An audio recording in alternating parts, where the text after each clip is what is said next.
कुछ तारीखों ने दुनिया का इतिहास बदल दिया। ये वो तारीख बन चुकी हैं जिन्हें याद कर कभी सिहरन होती है तो कभी अपनी क्षमता पर शर्म और गुस्सा भी आता है। 26 नवंबर 2008 भी उन तारीखों में से एक बन चुकी है जो दुनिया के इतिहास में 26/11 की काली रात के रूप में जानी जा चुकी है।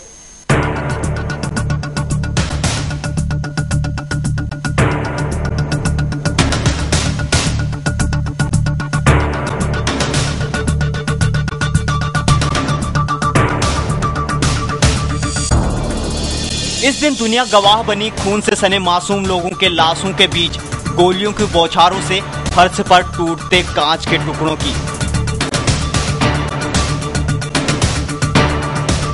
बदहवासी में जान बचाकर भागते लोग, सीमित हथियारों के बल पर अदम्य हौसले से आतंकी हमले का मुकाबला करते सुरक्षा कर्मियों के दिलेरी की, अपनी जान की परवाह न करते होटल ताज और ओबेरॉय के कर्मचारियों के अनोखे अतिथि सत्कार की, भय पीड़ा गुस्से गर्व की मिश्रित अनुभूति से मानो दिमाग सुन्न हो चुका हो और इधर होंठ सीह चुके थे। 3 दिन तक भारत की आर्थिक राजधानी कही जाने वाली मुंबई में 10 आतंकियों ने नरीमन हाउस, ताज होटल और ट्राइडेज ओबेरॉय के निहत्थे लोगों को बंधक बना दुनिया को आतंक का एक नया रूप दिखा दिया था।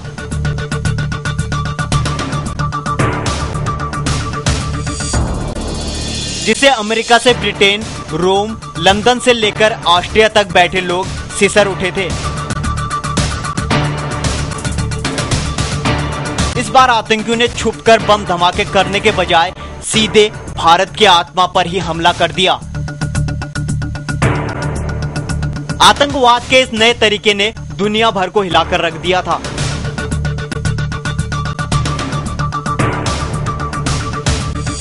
आतंकियों ने सीएसटी पर मध्यवर्गीय लोगों से लेकर 5 सितारा होटल में ठहरे कई मजहब के लोगों, लियोपोल्ड कैफे में पर्यटकों और बच्चों से लेकर अस्पताल में बीमार लोगों, सड़कों पर राहगीरों और नरीमन हाउस जैसे सामुदायिक केंद्र तक में लोगों की हत्याएं की।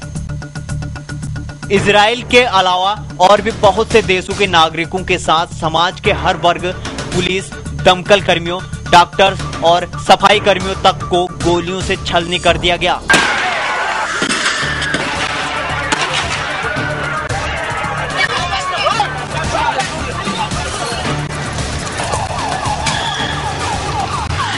ये एक सोचा समझा प्री प्लान सामूहिक नरसंहार था।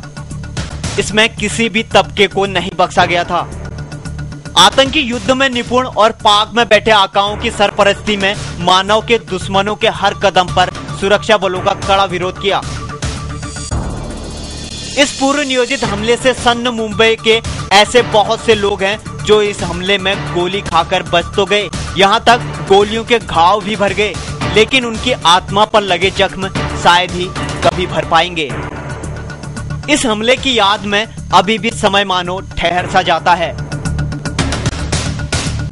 या यूं कहें सारा जमाना लग गया मुंबई हमले की याद भुलाने में। फिर कोई आतंकी पकड़ा गया और 26/11 की याद आ गई।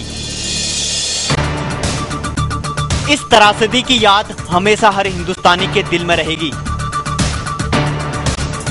उधर होटल ताज को वापस उसी पुराने स्वरूप में लाने के लिए रतन टाटा ने दिन रात एक कर दिए और हमले के सिर्फ 1 महीने बाद ताज एक बार फिर मेहमानों के लिए तैयार था। ताज को दोबारा चमका तो दिया गया, लेकिन इस चमक में जख्म अभी भी साफ नजर आते हैं। इस हमले ने कई मामलों में देश के सरकार और नीति तंत्र की पोल खोल दी। इस संकट पर तत्कालीन केंद्रीय गृह मंत्री शिवराज पाटिल रटा-रटाया बयान देते नजर आए। राज्य सरकार और सुरक्षा एजेंसियों के बीच तालमेल का भारी अभाव नजर आया। एनएसजी कमांडो को मुंबई पहुंचने में 12 घंटे से भी अधिक समय लग गया। मीडिया ने भी सबसे पहले फुटेज दिखाने की होड़ के चलते होटल में छुपे लोगों की जगह और सुरक्षा बलों की हर हरकत की जानकारी जिस तरह दिखाई, उससे पाक में बैठे आतंकियों के आकाओं को बाहर की पोजीशन का पूरा अंदाजा मिल रहा था।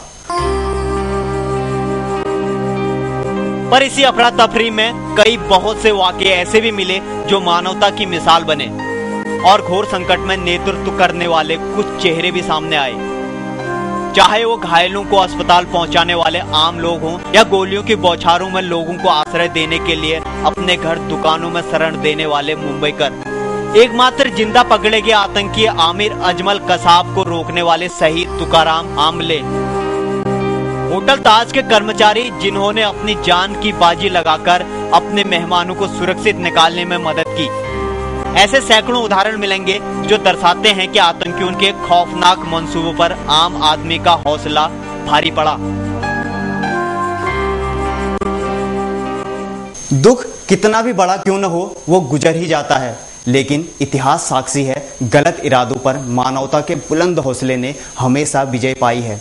मुंबई हमले के बाद की कहानी भी यहीं से आगे बढ़ती है, जब लहूलुहान मुंबई अपने आप को समेटकर पूरी जिंदादिली के साथ फिर उठ खड़ी हुई और यहाँ के वासिंदे जख्मों को सीकर हादसे से सबक लेकर फिर तैयार हो गए कर्मठता और हिम्मत की नई परिभाषा रचने को।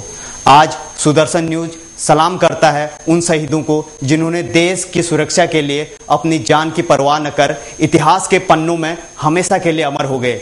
देश के ऐसे वीरों को सुदर्शन न्यूज का सलाम। जय हिंद, जय भारत।